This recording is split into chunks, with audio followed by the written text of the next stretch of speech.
I'm often asked to compare the differences between other trainings or programs that I teach and TIST.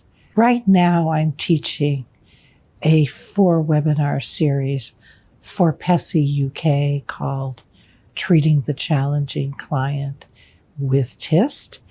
That is the equivalent of an introductory workshop to TIST. In ours, it's equivalent to a 2-day introductory workshop, but it is not a full TIST training. I'm also often asked to compare TIST with the PESI CCTP course. The CCTP course is a very broad course covering the whole realm of trauma treatment with no specific modality taught.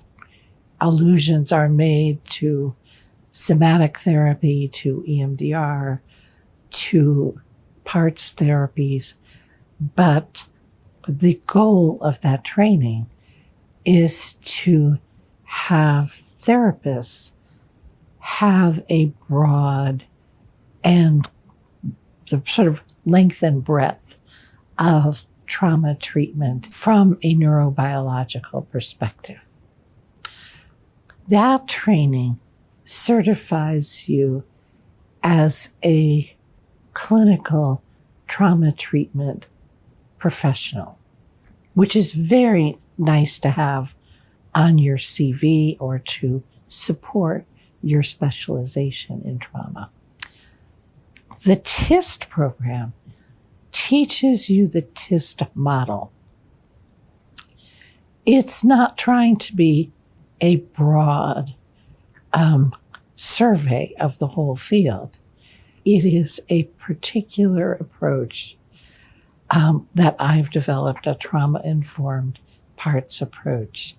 All 3 levels of that training lead to certification in it, but certification as a TIST trained therapist, not a more general certification. And then I also often am asked to compare TIST with internal family systems, because internal family systems is also a parts approach. And what I say is that internal family systems, or IFS, was designed as a psychotherapy model for anyone and everyone, traumatized or not.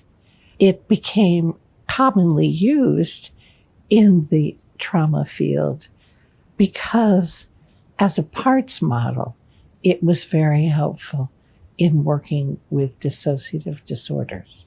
IFS does not believe in stabilization.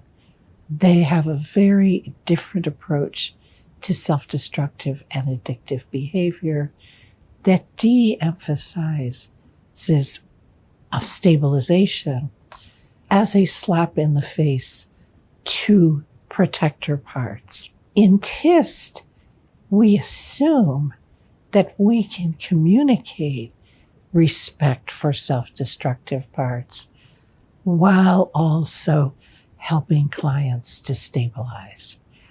So both are very valuable. TIST is designed as a trauma treatment, and therefore I think it's the more helpful approach for traumatized clients.